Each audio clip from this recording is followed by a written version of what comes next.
Well, hello. My name is WallyScott.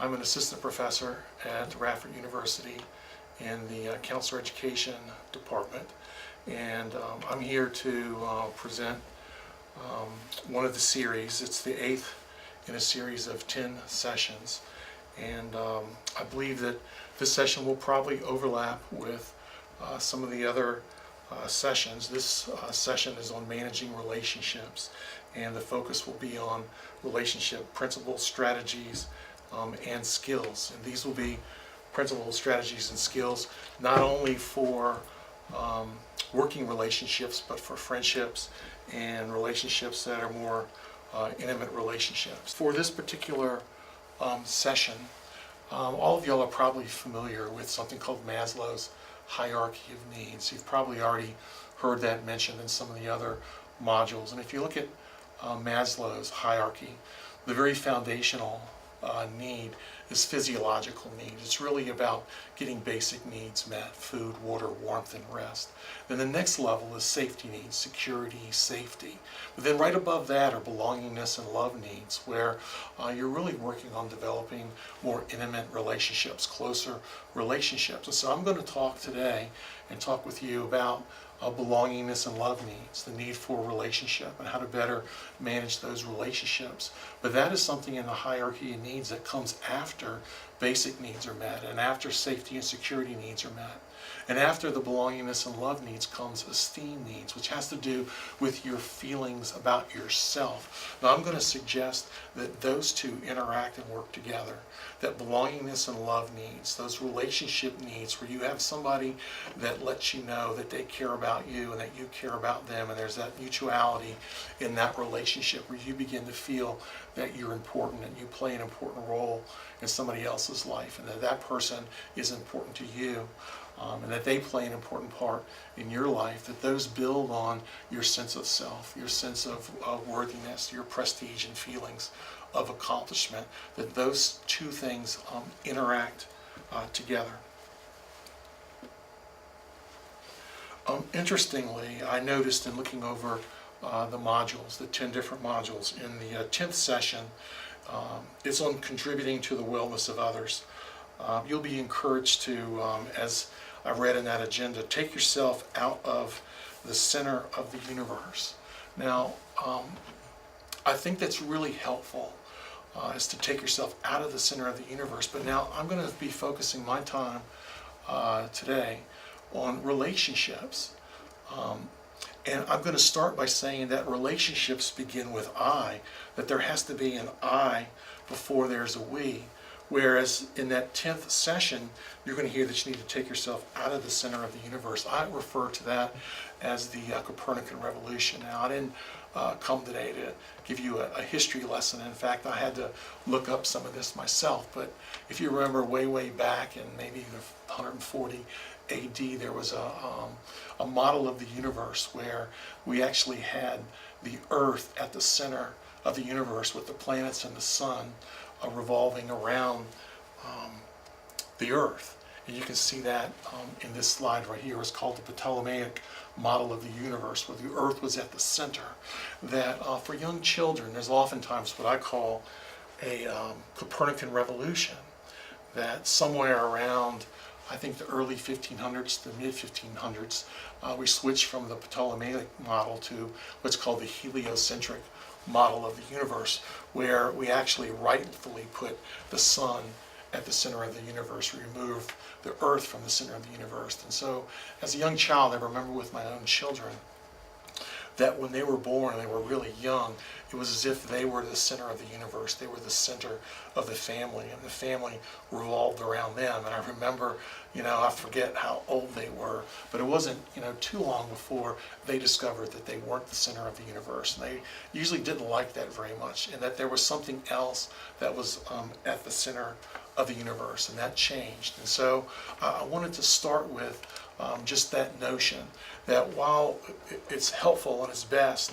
for you to remove yourself from the center of the universe, that initially in relationship, because I see you or I see the other through myself and through my own lenses, that you need to put yourself back in the center. Now, I'm not talking about, being in the center in a selfish way, in a self-centered way, in a way where you over-apprise yourself, or you see yourself as bigger than you are, but that you have a better understanding of who you are. And so that's where I would like to start. That we're going to look at I before we, and we're going to talk about a number of different things in this particular section. We're going to talk about who you are. We're going to talk about differentiation. We're going to talk about we are a story. We're a story or a narrative. We're going to look at the ABCs of beliefs, and we're going to look at something called neuroscience. You're probably going, all right, this is already sounding too academic. Neuroscience is just really those people that study the brain and how we're wired, because if we're wired a particular way, then that's certainly going to affect the way we think and the way we behave. So let's start with who you are, because we really need to understand I before we can be in a we. So what do you do? What do you like? What do you care about? What do you value? What do you believe? These are all things, all questions that you need to be thinking about. If you could take and shine a light on yourself and do a shadow image on a piece of paper and draw an outline of yourself, you would have an outline and a boundary of who you are. What's inside there? What's important to you? What do you care about? Where do you begin and end so that you can begin to understand where others begin? You need to have a firmer sense of yourself before you can really be in a relationship with another. So along these lines, I'd like to talk about a term that I'm going to refer to as differentiation. It goes back in some of the counseling literature. I'm not going to give you all the history, but interestingly, back in the 1970s, there were a number of experiments, and what these experiments showed was that creatures of the same species that do not have an immune system will fuse upon contact and become one organism, since the immune system really distinguishes self from other. And so what these experiments were showing was that when you have an organism from a species and it's lacking an immune system, when it comes into contact with another organism, it fuses and becomes one. It doesn't maintain its integrity in its separate identity. And so, what does this say to us? Well, what it says to us, especially since we're talking about relationship, is that the more self-definition, the more that you define yourself, the more you're aware of who you are, the better that allows you to be in proximity and be in relationship to somebody else. In fact, if you want to increase intimacy in a relationship or increase closeness in a relationships, it's not falling into the other person. It's really working on self-definition so that when you come close and you get closer and you become closer to the other person, you don't lose that sense of self. Also, a self is much more attractive than no self. I mean, just think about that for just a little bit. Think about people that you know. Think about yourself. That a person that you're more aware of who they are, what it is that they care about, is oftentimes more interesting. Or oftentimes other people are drawn to them. There's greater curiosity about that person. Also, a person who has more self doesn't mean that they're selfish. It means that they're not going to be threatened by differences. It's okay for me to be me, which is going to make it okay for you to be you, because I'm not going to be threatened by you being who you are, and you don't need to be threatened by me being who I am. We can still care about each other, and so it reduces my need to try to control another person. That I don't need to control that other person because that person's not a threat to me, because I'm okay with who I am. I have a series of slides that I'm going to show that are going to help make this point. That here in this slide you see that you have two differentiated individuals. You have me and you have you. And they're in proximity to each other, as you can see denoted by the block. And as they move into a relationship, you still see two differentiated individuals. You see a me, you see a you, but you also see points of connection, that darker green area. That darker green area, the points of connection really connote us. That's what we share. That's the things that we share together. But you also notice that there's still plenty of me left and still plenty of you left. There's parts of me that don't have to be part of the relationship. And there's parts of you that don't have to be part of that relationship. That part of you that's not part of me, that's not part of us, isn't a threat to me. In fact, it makes you more interesting to me because there's a part of you that's separate and different from me. And likewise, there's a part of me that's separate from you that makes me different. It makes me more interesting. And so it allows for two individual differentiated people to be in relationship with one another without losing that sense of self. And so you have here again that if not in relationship, you still have two individuals. You still have a me and a you. So if we're no longer in relationship, I don't lose a part of myself, and you don't lose a part of yourself. There's still a me and still a you, defined by what it is that we care about, believe about, our values and so forth. Those things are still intact. We may not have those things that we share or we shared as we did once before, but there's still a distinct me and a distinct you. And so without you, there's still a me. And you'll see in this slide, without me, there's still a you. That we still exist as separate, differentiated individuals. Now, if we take two people, me and you, they don't have that clear sense of self, that clear sense of identity, where we're differentiated, and it's fuzzier, and we're in proximity to each other. And you notice that we now are in relationship. What happens to the me and to the you?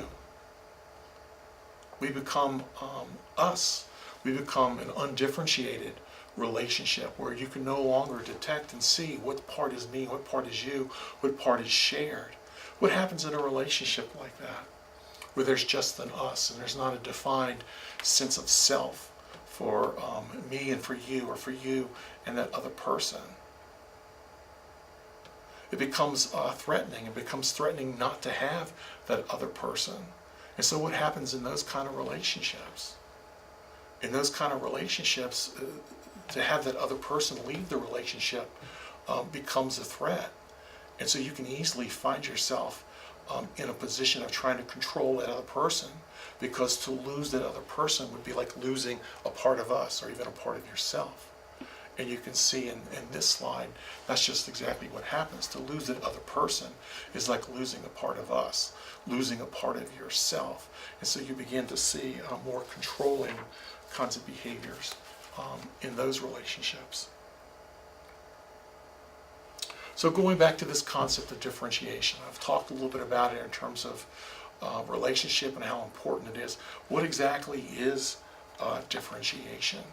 Let's go down a list of some of those things. I've already mentioned that differentiation is knowing who I am. It's understanding what it is that you care about, what matters to you, what you value, and what you believe. It's also about managing your own reactivity when you're in an emotional storm. So when others are being anxious and others are being upset, it's being able to not be reactive when other people are being reactive. It's able to be a calm, non-anxious presence in the middle of a storm. It's knowing where you end and others begin. It's knowing where those boundaries are between you and other people. It's being clear about your values, your beliefs, your goals. And as a result of that, it leads you to being able to take personal responsibility.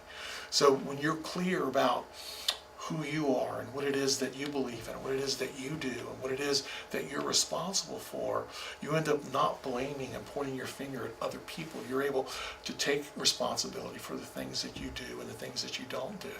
You don't need to blame others. You're sturdy enough in terms of your sense of self in order to take the responsibility, to be able to own up to when you mess up. Going back to the basketball metaphor, you see on the playground where, somebody messes up, they make a mistake, you oftentimes hear them say, "my bad." So rather than blaming somebody else for their mistake, they can own up to it, and they can say that, that was my bad pass, or my error, or whatever. When you're more differentiated, there's also greater self-awareness. And so when there's greater self-awareness, what I mean by that is just the ability to sort of see yourself in interaction in the environment that you're in. So when there's greater self-awareness, it's like being a fly on the wall, where you're able to understand your part in things, that you're able to see what choices that you make. And as a result of the choices you make, you understand that you have greater freedom. And as a result of that greater freedom that you have because of those choices, you're more willing and able to take responsibility for those choices. So there's more responsibility that goes along with that.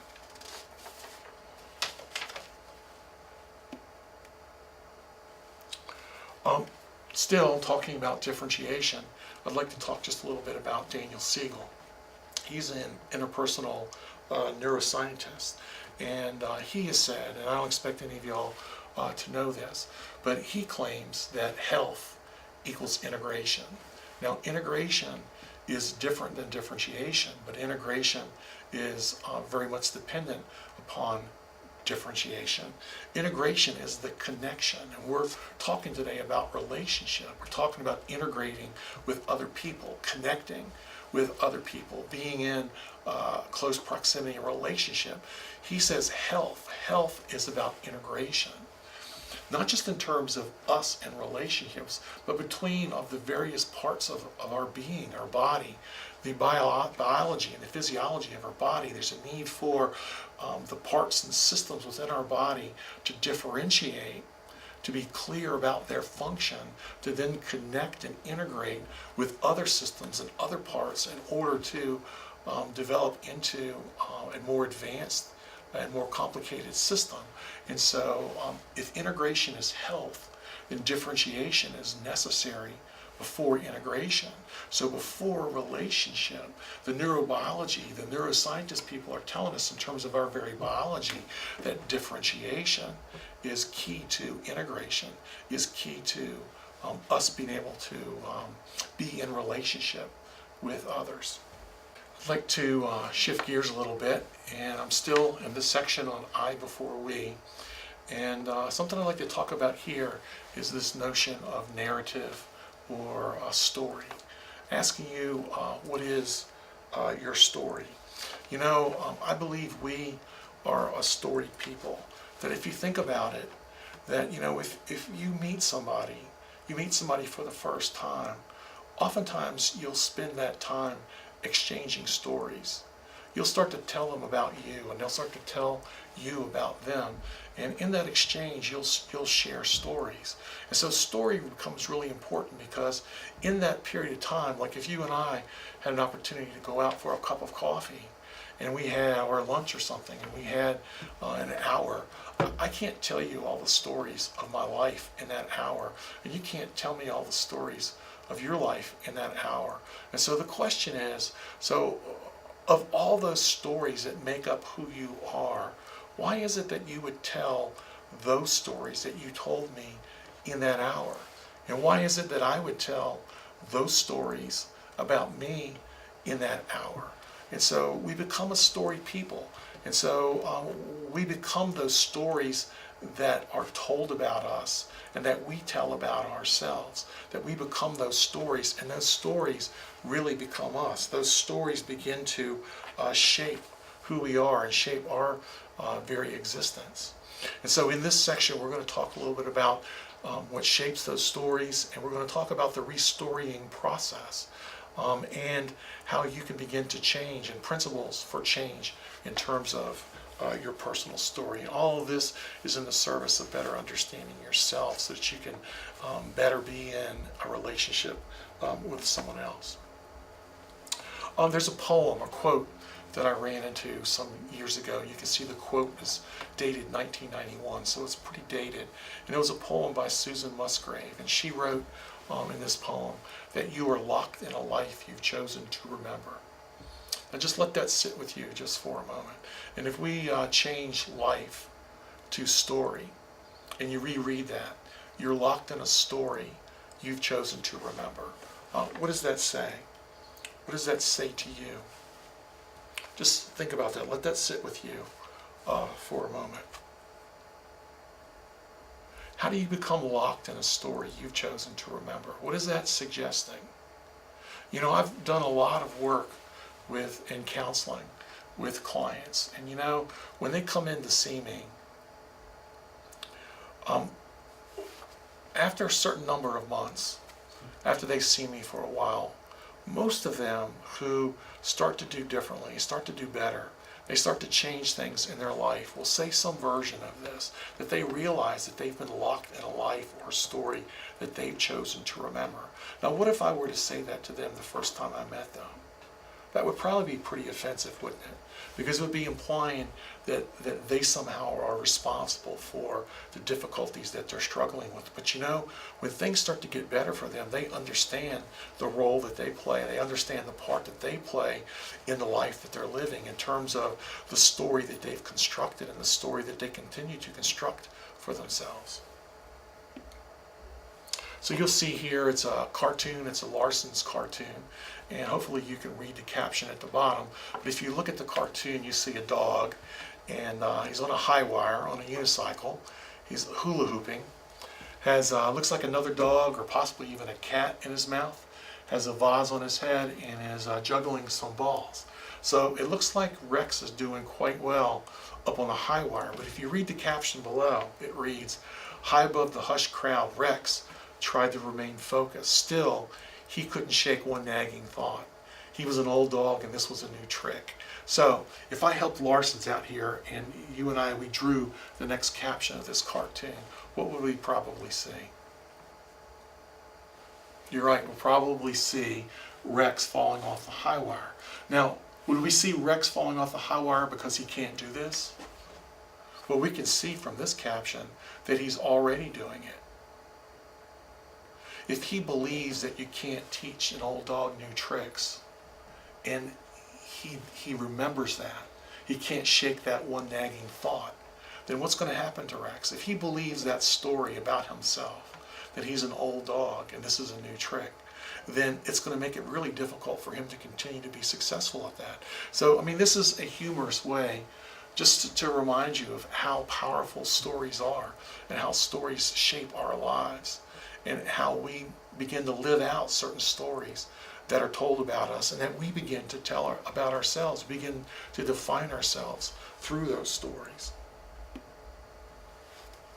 How many of y'all are familiar, again, I use the basketball metaphor. It's the 1997 NBA Finals. I know this is probably pretty early, pretty long time ago. But any basketball fans out there, you remember that that was the finals between the Chicago Bulls and the Utah Jazz. I believe the year before that, in '96, the Bulls won the championship. So the Bulls were going for a repeat. Utah Jazz hadn't been in the NBA Finals before. This was their first time. Both teams had really good teams. In fact, if you remember, the Bulls had Jordan, they had Pippen, they had Tony Kukoc. And then the Jazz had John Stockton. They had Karl Malone. What was Karl Malone's nickname? I mean, you can see it on that slide. He was called Karl the Mailman Malone. Now, how did he get that nickname, the Mailman? He was from a small school in Louisiana. I think it was Louisiana Tech. And he was the prototypical power forward. I mean, this is a 6'9" guy that was just chiseled. I mean, he was like a brick wall. And so when he first came into the league, he didn't have a very soft shot. He was really strong, was a good rebounder, putting it back up. And over time, he developed a softer shot. He began to really develop his ability to shoot free throws. In fact, he was one of the original free throw clunkers. You know, I think his free throws were probably as bad as Shaq's were, and Shaq came after him some years later. But by this time, by the 1997 finals, Karl Malone was automatic. He was automatic at the free throw line. And so he'd probably make about, I'd say 8 out of 10, and in the clutch, he'd probably make maybe 9 out of 10 down the stretch when it really counted. But, Karl Malone's nickname was the mailman. And so in this particular game, it was back and forth, back and forth. No one, I think, led by more than a few points either way. It was getting down close to the end of the game. I think there was like 9 point, or really there was about 12 seconds left. I think the Bulls, or the Jazz had the ball. They were looking for a shot. They were standing outside the three-point line. The clock was running down. They had to take a long shot that wasn't a very good shot. Malone went up, pulled down the rebound, and with 9.2 seconds, he was fouled. They were in the penalty, so they were going to get 2 shots. The score was tied 82-82. So here's the setting. Malone's fouled, 2 foul shots, 9.2 seconds remaining, score tied 82-82. And this was also in the United Center in Chicago, game 1. So you know that the Bulls had the home court advantage. Malone hits these 2 foul shots. They go up 84-82. Puts a lot of pressure on the Bulls with probably 9 seconds or fewer left on the clock. If the Bulls lost this game and the Jazz win it, it would then turn the home court advantage back over to the Jazz. So Malone comes to the free throw line. He's got 2 foul shots, score tied 82-82. And the official's ready to pass the ball to Malone. Behind him comes Scottie Pippen, and he stands right outside the circle, right behind him on Malone's left. And he says something to Malone. Yeah, I could see this on TV. I think it was Sunday afternoon, NBC, da-da-da-da-da-da-da. You can hear all that setting. So Sunday afternoon, Malone gets the ball. He bends his knees, takes his dribble, sets, looks at the rim, shoots, clunks the ball off the right side of the rim. And you're like going, oh my goodness, Malone missed. He missed his first foul shot, but he's got a second. So of course, he's going to hit his second foul shot because we know that he's the mailman. So he gets the ball back, he sets, and you see him mumbling something. You see him talking to himself. He's saying something under his breath. And there's a cutaway, and you see Scottie Pippen back on the left side of behind Malone, rubbing his hands together. I don't know what he had said to Malone. Malone bends his knees, sets, goes up, shoot, clunks the ball off the side of the rim. The Bulls go up, grab the rebound, call a timeout. And I think there's just only a few seconds left at this time. Phil Jackson was the coach of the Bulls. He has the timeout. They set up a play. They bring the ball inbounds. They bring it up the floor. I think it goes to Kukoc. I think Jordan pops out, gets the ball on the left side. He takes a couple dribbles, a jab step, gets Byron Russell backing up, and he goes up, and you can see from this picture, he shoots just over top of Byron Russell's hand. And with 2 seconds, 20-foot jumper over Russell, swish. The Bulls win 84-82. And so they asked later, they were just like, what happened with Malone? And the headline on the paper the next day was that the mailman doesn't deliver on Sunday. Again, this was a game on Sunday afternoon. You know what Scottie Pippen said to Malone? He leaned in at the foul circle. And when Malone, right before he got the ball, he tells Malone that the mailman doesn't deliver on Sunday. The mailman, Karl Malone, says, well, I am the mailman. It is Sunday. And he couldn't shake that nagging thought. Just like Rex, that story had power. Because one of the things that we know in our culture is that the mailman doesn't deliver the mail on Sunday, and Malone ended up missing both of his foul shots. So my question to you then is, what stories are you living by? What stories control your life? What and who shapes our stories? What and who has shaped your stories? There's a number of things. I mean, you can guess these. Our family history. You can do a genogram, which is sort of a map of your family history. So you can see the different kinds of influences, the different kinds of things that have been passed down through your family, going back to generations before your parents. There's certain kinds of stories that are shared in your family about what we, the Scotts, do, or what we, the Jones, do, or what we, the Smiths, do. There's stories about your family that affect you, that affect the kind of life that you're going to live. There's also experiences that you have through your years that affect the stories that you live out. Just to give you some examples, like back when I was younger, I think I was about 7 years old, and my brother and I had bicycles, and we would oftentimes ride them around our house. We'd kind of race each other. So you could imagine they were like, little dirt paths around their house, and our parents could never keep a very nice yard because they were always tearing it up. I grew up in a household with 3 brothers, and so we were pretty rough on the house, pretty rough on the outside. So my brother Roger and I were racing around the house on our bikes, and he got out in front of me, and as I was coming around the turn, now he'll tell this story differently. He would say that I turned around and went the other direction. I would say that he turned around and went the other direction. I still believe that he turned around and went the other direction. But as I was coming around the turn, around the corner of the house, he came around the house, coming right at me. Our bikes smashed into each other, and I went down onto the handlebar of my bike, and the handlebar went through my cheek. So I was laying on the ground with my face over the handlebar with the cheek in my mouth, and I could feel the handlebar grip, that rubber grip inside my mouth, and I knew that that wasn't supposed to be there, so that wasn't a good thing.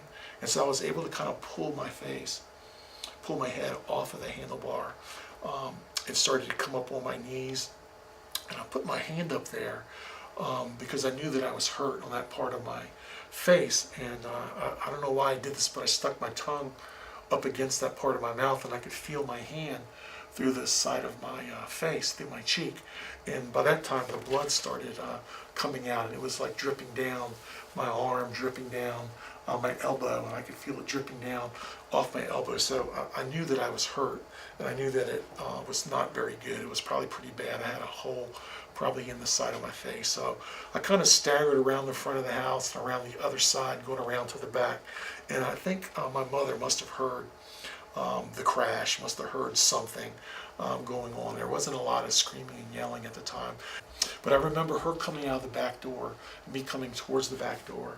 And as I approached her and she approached me, she bent down about my head height. And she came up to me and she took my hand and she peeled it down from my face so she could see what had happened to the side of my face. And so what would you do in a situation like that? As she's starting to look at you, what are you doing? What was I doing? I was looking into her eyes. What was I looking for when I was looking into her eyes? I was trying to see how bad it was, because depending on her reaction, it would tell me. And really interesting, and this was really a gift, and this was really a blessing, that there were a lot of things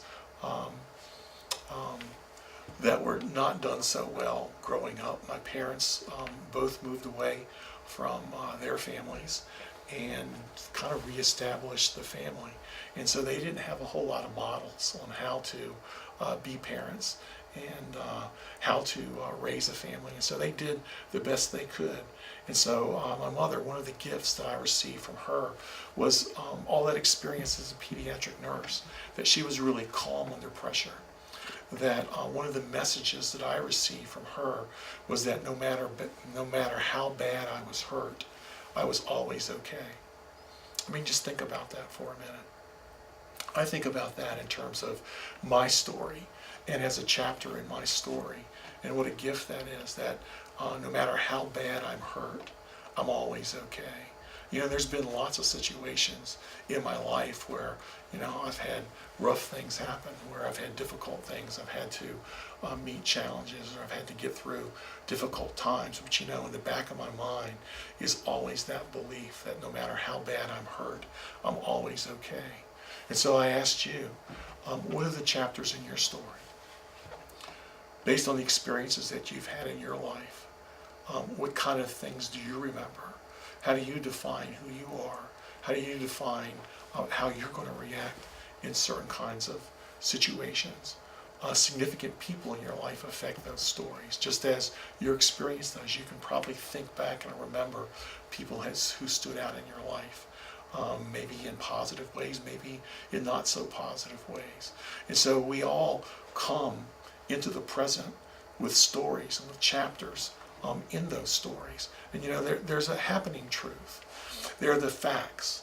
There are the things that happen that are undeniable, that don't change. But the most important part, the more powerful part of all of that is the story truth, is what story is connected to the happening. How many different stories could have come out of that experience with the bicycle where I had the wreck? What if my mother came out and she had been doing something and she was upset because now I was taking up her time and she was in the middle of doing something? And it wasn't the first time that I did this, that maybe there was a long history of me doing this. And so she started scolding me. She started being upset. She started telling me that, I shouldn't ride my bike if I don't know how to ride my bike. And what if she belittled me and made me feel like, I was not very smart or not very good or just not very able, not very competent, or that I was always messing things up? What would this chapter be in my story? But instead, what's the chapter in that story? Is that no matter how bad I'm hurt, I'm always okay. So that becomes really powerful and really important for us. So whatever you steadfastly direct your attention to will come into your life and dominate it. I share this quote. This is from Emmett Fox. I don't know if any of you are familiar with Emmett Fox. He's a religious writer. He wrote a book called Sermon on the Mount back in 1934. The reason I share this quote is because there aren't a lot of new ideas and new thoughts that Emmett Fox was writing about this back in 1934. And there's a ring of truth in what he's written. Let me read that to you again. Whatever you steadfastly direct your attention to will come into your life and dominate it. What does that say? What does that say to you? What does that mean to you? What does it suggest? That if you focus on the crummy stuff, if you focus on the mucky muck, what does this quote suggest is going to happen to you in your life? If you focus on all the crummy stuff, that's going to come into your life and dominate it. Doesn't mean that it didn't happen. It doesn't mean that that wasn't significant. But if that's what your focus is, that's the life you're going to live. That's the story that's going to be constructed around those events in your life. And so if you steadfastly direct your attention to those positive things, yes, I had a hole in my cheek that needed stitches, but no matter how bad I was hurt, I was always okay. That if I focus on those things, I focus on the blessings in my life, I focus on the positive things, the little things that make a difference, that those things can grow and begin to dominate it. I have a video I'd like to show. You're going to see two teams. You're going to see a team in white and a team in black. And they're going to have a basketball and they're going to pass the basketball. What I want you to do is focus on the team in white, and I want you to count the number of passes that the team in white makes. Now, I want you to know that some of you may have already seen this video. But what I want you to do is focus on the team in white, count the number of passes. And I've oftentimes found in a mixed gendered group that there's differences between men and women in terms of the number of passes, and I really can't explain why there's a difference. So let's go ahead and watch the video. This is an awareness test. How many passes does the team in white make? Go!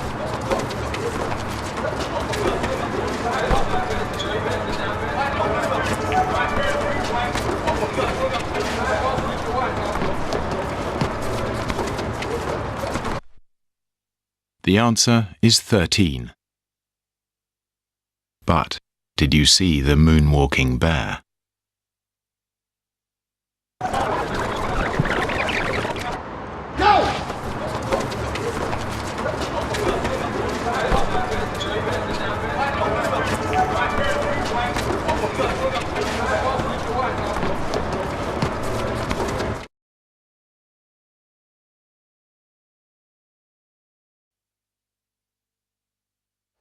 So why did I show you that video? What does that have to do with what we're talking about? Again, whatever you steadfastly direct your attention to will come into your life and dominate it. What kept you from being able to see the moonwalking bear? Well, one, the video was a little bit dark, and the moonwalking bear was black, so I'll give you that.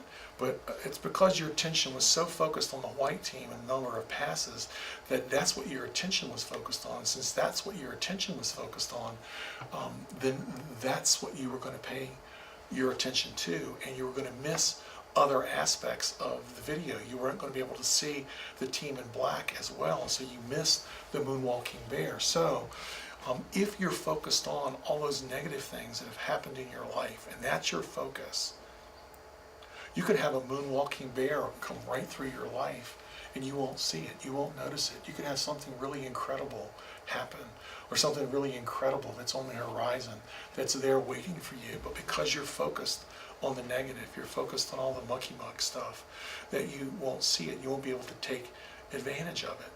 And so to be aware of what those elements are in your story and how those elements in your story affect the story that you tell, and that there's multiple ways that a story can be told that you can see from this slide. This is probably one that's familiar to you that you've seen. Do you see the old woman? Do you see the young woman? Some of you may have trouble seeing one or the other. That if you look really closely, the older woman, you can see her nose is really prominent, and you see down below, you see like her mouth, and she's kind of facing, so you're looking at her left nose and her left cheek, and she's got a big shawl over her head. Now, if you switch from the nose of the old woman to the jaw, the left jaw of the younger woman, you can see the younger woman in that shot. And so you can see the older woman, younger woman. Can you see both at the same time? That's actually a trick question. I don't think you can see them both at the same time. You have to switch back and forth very quickly. So if you switch back and forth, you go, nose, chin, nose, chin, nose, chin, nose, chin. You can see the old woman, young woman, back and forth. But why do I show this to you? What's the purpose for this slide? What it depicts is that within this one image, there are two different stories. There's the story of the older woman, and there's a story of the younger woman. And so there's a happening truth, but different stories can be told. There can be different descriptions, there can be different stories that explain and provide meaning for a particular happening. And once you start to form a category of stories in your life, it's really easy to take experience and reinterpret those back into those old stories. And so if one of your chapters is I'm a loser, it's really easy to take other experiences and just reconnect those with all those other stories and examples of that. I mean, I remember working with this young boy who made a mistake. I used to coach a lot of kids' sports when my children were younger. And this one boy made a mistake on the basketball court. And so he went down the other end of the court after having made a mistake, and guess what happened?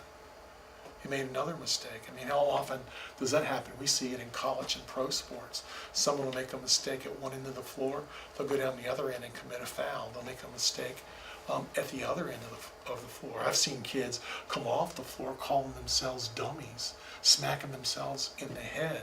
Now, where did that come from? What kind of experiences has he had that has led him to make a mistake and not see that you can bounce back from your mistakes? In fact, you can learn from your mistakes, but instead interpret himself as a dummy. What other people have been in his life that have influenced his stories? So there's multiple ways that stories can be told. You'll see that there's different perspectives on something that you see in this particular slide. You see a person that appears to be holding the moon. We know that the person isn't holding the moon. We see here in this slide what appears to be a helicopter hovering right above a cup. There's the story of the two wolves that may be familiar to you. I'll read that to you. One evening, an old Cherokee told his grandson about a battle that goes on inside people. He said, "My son, the battle's between two wolves inside us all. One is evil. It is anger, envy, jealousy, sorrow, regret, greed, arrogance, self-pity, guilt, resentment, inferiority, lies, false pride, superiority, and ego. The other is good. It is joy, peace, love, hope, serenity, humility, kindness, benevolence, empathy, generosity, truth, compassion, and faith." The grandson thought about it for a minute and then asked his grandfather, "Which wolf wins?" The old Cherokee simply replied, "The one you feed." So whatever you steadfastly direct your attention to will come into your life and dominate it. Now, can you change your past? I mean, we can't go back and change the happening truth, but how can you change your past? Actually, that's a trick question again, isn't it? Because I've kind of implied that you can change your past, but I've also said that you can't change what's happened. You can't change the events that's happened in your life, but you can change the story about your life. And so if you read this quote, again, this goes back to 1992, that no problem exists outside of the present.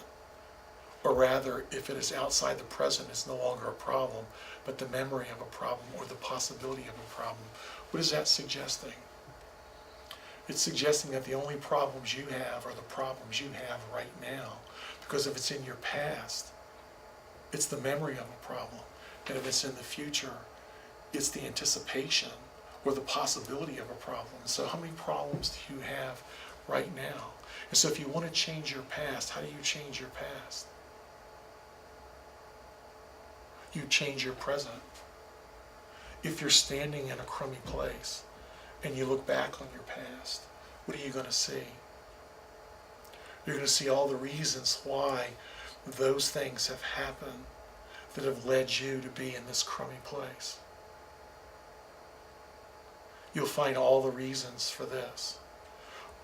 If you change where you're standing, you change where you are, and you put yourself in a better place. Remember, we talked about choices and freedom and responsibility. When you make different choices and you're able to move to a better place, you'll look back on your past and it won't change the fact that those things happen, but you'll begin to see your past differently. It'll be a past where you've overcome those challenges. You've been able to rise above that. You've been able to do differently. You've been able to put yourself in a different position. It's not going to change the happening truth, but the story truth can change. And so you can, in fact, change your past, but you change your past by changing your present, changing where you are in the present, by making different decisions for yourself today and tomorrow. I mean, there's the old quote that's probably familiar to you. It's an AA track just for today. Yesterday, today, and tomorrow. There are 2 days in every week about which we should not worry, 2 days which should be kept free from fear and apprehension. One of these days is yesterday with its mistakes and cares, its faults and blunders. The other day we should not worry about is tomorrow, with its possible adversaries, its burdens, its larger promise and poor performance. It is not the experience of today that drives men mad. It is remorse or bitterness for something which happened yesterday and the dread of tomorrow may bring. So now that famous quote, "Let us therefore live but one day at a time." I mean, this is saying the same thing, that we really need to worry about today and the decisions that you're making today and not yesterday and not tomorrow. And I found this online in a newspaper clipping back in 2008, but this is the philosopher point guard of the Lakers, Derek Fisher, who is no longer on the Lakers. I think he plays for Oklahoma now. But he was quoted, "We've been able to build momentum after the All-Star break because our entire team has an uncanny ability to forget about yesterday and not stress over tomorrow," Fisher said. "I think that's been the mark of our team." Isn't it interesting that, an NBA basketball player understands that too? That you can't worry about yesterday. You have to let that go. You can't stress over tomorrow. You have to take care of business today. You have to make better decisions today. And that by making better decisions today, you change your past, but you also change your tomorrow. So again, whatever you steadfastly direct your attention to will come into your life and dominate it. What are you going to direct your attention to? And what kind of stories are you going to have that are going to construct your life and that you're going to live by? You see in this slide that success begets success because it changes how people see themselves. That when you see yourself more positively, when you see yourself as more competent, as more able, that it really changes how you see yourself. You begin to see yourself as a more successful person. When you start to see yourself as a more successful person, then success starts to follow you. Now, I'd like to move on a little bit farther in the story. That what are some of the principles that you can use to restore your life? We've talked about being aware of and identifying the chapters in your story, but what are some of those principles?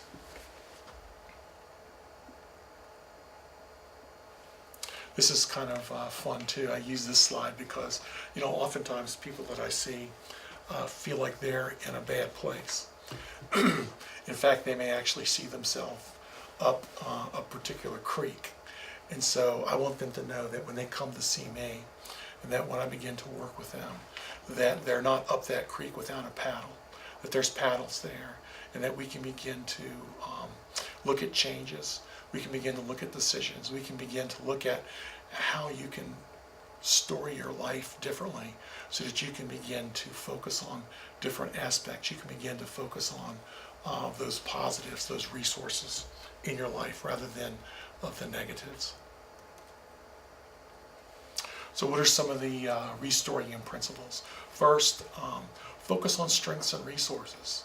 What is it that you're good at? What is it that you're able to do? What is it that is a resource for you? What is it that is something that's really positive about you? I mean, I remember working with a young boy whose father was incarcerated. He was incarcerated for life, and his mom brought him in. And the mom was really concerned that her son was going to turn out like her husband, like his father. But this boy, was a chip off the old block. This was his dad. He loved his dad. And so in that first meeting with this boy, after getting some of the basic information, I said, "Tell me about your dad." And so he told me the story that led him to be incarcerated. I said, "Well, what else about your dad? Tell me some of the positive things." He says, "Well, he says, my dad was a really hard worker. He could outwork anyone. He would get up at daylight and he'd come in after dark. And he would work harder than anybody that was on a job, anyone that he knew." He said he was a good friend. That when he was your friend, you knew he was your friend and he had your back. And that he was really loyal to people. So even for this kid, there was parts of his dad. It was okay for him to be like parts of his dad, to be like those strengths and those resources. What are your strengths? What are your resources? What is it that you can build on? Also focus on the presence of something rather than the absence. Rather than making all those negatives go away, focus on what you'll be doing instead. So if you have a problem with anger, I'm not saying you shouldn't address your anger.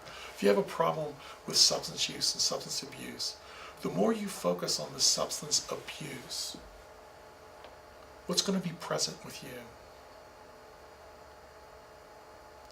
Whatever you steadfastly direct your attention to will come into your life and dominate it. What will be present in your life when you're leading the life that you want to lead? What will you notice about yourself? What will other people notice about you? What will there be more of in your life? What will be present? When you try to make something go away, you keep that thing in your mind and you stay focused on it. And the more you stay focused on it, the more it becomes present. And the more difficult it is for that to go away. And so for you to be thinking about what is it that you want to be present? How do you want to live? How do you want to treat other people? How do you want other people to treat you? How do you want to be known? How can you start doing that today? In your relationships with people, in your interactions. So focus on the presence. And guess what'll happen? It'll make those other things get smaller. When you make these positive things get bigger, the other things will automatically get smaller. It's more difficult to make the other things go away by focusing on those things. Utilization. Utilize what it is that's positive about you. Utilize what it is that are your strengths. Incorporate those. Going back to a sports metaphor, if you're good at lining up a ball and getting up under it, you probably have a place in the outfield. You want to utilize those skills. You want to utilize what it is that is positive about you. And then finally, you want to focus on the present and the future and not the past. You want to focus on what you can do today. And I've said before that you really want to focus on the present, and I've said not to worry about the future, but hope is in the future. Hope is the ability to see a different possible self in the future. And so much is dependent upon hope, because when hope rises, our courage rises. Our willingness to take a risk and do something that we haven't done before. To take a risk to be competent, to be good at something, to learn something, to be better at something. So focus on the present, focus on the future in terms of the hope that it provides, and allow that hope to inspire you and motivate you to take next steps in the present.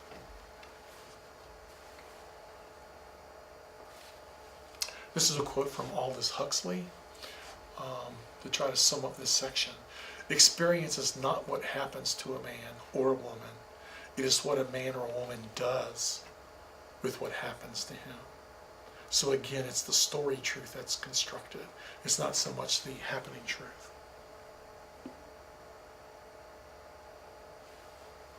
So in this section, we've talked about who are you, we've talked about differentiation, we've talked about narrative or story. I'd like to focus a little bit on the ABCs of beliefs, because what you believe certainly affects your actions, certainly affects your behaviors, and reinforces those beliefs.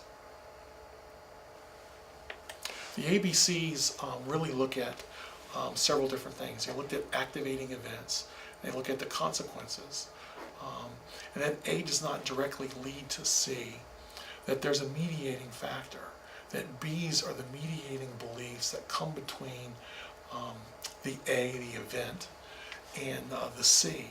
It's our appraisal of A that affects the C. And then at B, those beliefs, oftentimes we have distortions in our thinking that lead us to react differently to those consequences. Let's look at a few diagrams that'll kind of help lay that out. I had mentioned that oftentimes something happens and we have a reaction to it, and it's as if we believe that A caused C. And in fact, in my field, the counseling field, you'll oftentimes hear counselors say, how did that make you feel? Now, I discourage that, because it's not that I'm not interested in how you're feeling. I'm very much interested in how you're feeling. But to ask, how did that make you feel, implies that something, an event, A, had the ability to make you feel a particular way without you having any say-so in that, without you having any way of mediating that. And so I think it's a false assumption to believe that A leads to C, that A, the activating of this event, does not make you feel or have a particular reaction. There's a mediating event, there's a B, a belief. It's the way you think about it. It's the story, again, that you tell about it. It's the way that you ascribe meaning to A that leads you to have the reaction that you do, that leads you to possibly overreact in some situations because of what you're believing about it. And so what we want to do is, if you're overreacting at C as a result of an A, is for you to become more and more aware of what it is that you're saying to yourself, the beliefs that you have at B, and then to look at the evidence for those beliefs. How true is that belief? Does this happen some of the time but not all of the time? So we want to start disputing those beliefs. And so for you to be able to actively begin to dispute those, to argue against some of those beliefs, to be able to step back from that, take an observing position, to have awareness of how your beliefs are leading you to respond in certain ways. Begin to dispute those beliefs, which then are going to lead you to begin to develop a different philosophy, a more effective philosophy. And that more effective philosophy will then lead you to have a different feeling. And so one of the ways you change your reactivity is by uncovering the beliefs that you have that lead you to react in a particular way, so that you can begin to dispute those beliefs, develop a different philosophy or a different story that's going to lead to a different feeling or a different reaction. Now, some of those beliefs I had mentioned, there can be cognitive distortions that lead you to take a particular event and sort of put a twist on it so that you have an overreaction. Now, I've listed on this slide a number of what's called cognitive distortions.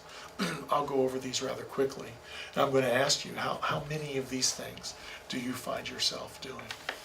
What is all or nothing or black or white thinking? What that is that if you're not totally perfect, you see yourself as a total failure. Now, how hard is it to be totally perfect? I mean, to err is human, right? And so if you are engaged in all or nothing thinking or black and white thinking, if you're not perfect and you see yourself as a failure, well, then you're going to walk around seeing yourself as a failure constantly. Overgeneralization, what is that? That's when you take a single negative event and you overgeneralize it to account for everything. It's like seen as this one event then becomes a never-ending cascade of similar types of event. And that's very similar to the all or nothing. So a single event can seem like it's everything. It's always happening. Disqualifying the positive, what's that? I mean, it kind of speaks for itself. Rick Hansen, another neuroscientist, says that we have a negativity bias, that we have that wired into us. And that's really understandable. That without a negativity bias, then we would probably not remember as well those negative things that could lead us to losing our life. That it's more important, in earlier, more primitive times to remember the saber-toothed lion and to remember an encounter with it than it is to remember something more positive, because we can live another day without the positive, but without remembering the negatives, we may not live another day. So oftentimes, all of us are guilty of disqualifying the positive. We tend to be more negatively focused. But I've already said earlier, whatever you direct your attention to will come into your life and dominate it. What's magnification or catastrophizing and minimization? That's where you exaggerate your shortcomings and the things that go wrong, and you minimize the positives. Do you see sort of the trend in all these? Emotional reasoning, that's where if you feel rotten, then everything's rotten, the world is rotten. And so you're reasoning from an emotional place. Personalization, that's where you personalize everything. You think that you're responsible for things. You're responsible for things that you really have no responsibility over. You take responsibility for it. Now, earlier in our session today, I talked about the need to take responsibility. Well, there's a need for balance. You don't want to take responsibility and blame yourself for those things that you're not responsible for. Control fallacies. Those are where you feel externally controlled.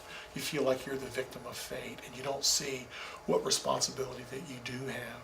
Fairness fallacies is where you believe that things are never going to be fair, that you're never going to get a break, that you're never going to get a fair shake, that things are always stacked against you. So you're always looking for things to crash in on you. Blaming is where we blame others. We blame others for the things that go wrong. And a differentiated person takes responsibility for the choices that they make. And I've always heard that when that one finger is pointing out blaming, how many fingers are pointed back at you? you've got 3 pointing back at yourself. And so we need to take responsibility for our part in things. Another cognitive distortion are the shoulds, and how we oftentimes just really make life difficult for ourselves by thinking about how things should be, by living our life based on those shoulds. So looking down this list, how many of these things do you see yourself as doing? And this is just a partial list of different kinds of cognitive distortion. So you can see that, if I look down this list, I'm probably guilty of using many of these.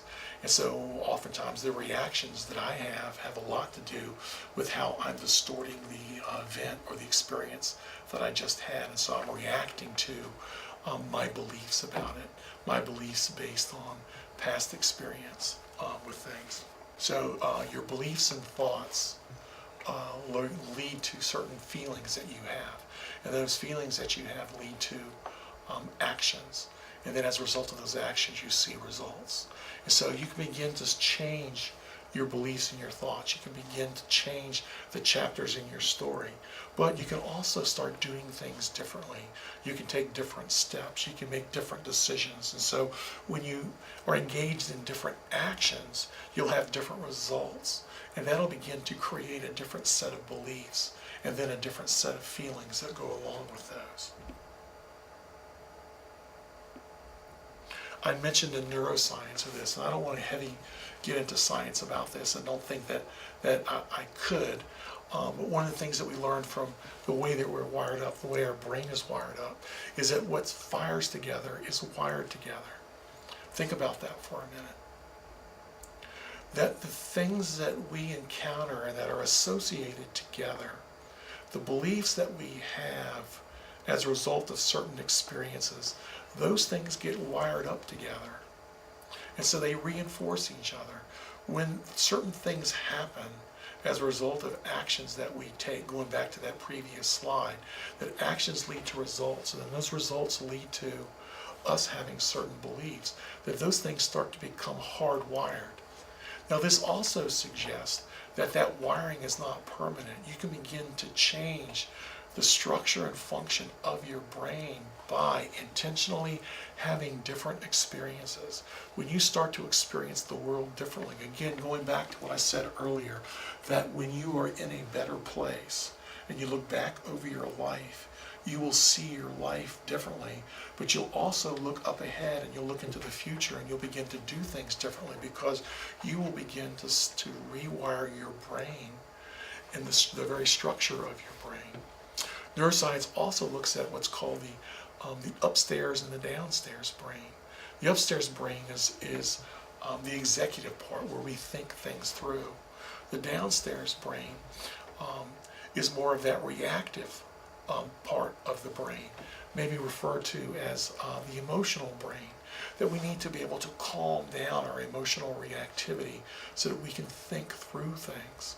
And so we really need to calm down that emotional reactivity. And I mentioned earlier that when we're more differentiated, we're more aware of who we are, what it is that we believe, that has a calming effect on us. You'll also see that relationships, that is social engagement, has a calming effect, that we're wired for attachment. We're wired for relationship. And so under stress, the first thing that we do is we turn towards the face of another to look for support and to look for help. And that is a precursor to the fight, flight, freeze response. And so if nobody is there, that's when we're liable to go into fight, flight, and that emotional brain is more likely to be activated, which makes it more difficult for us to think through things. So we can calm ourselves, be in relationship, search for common ground. So this leads us to the next part of this presentation, the relationship part.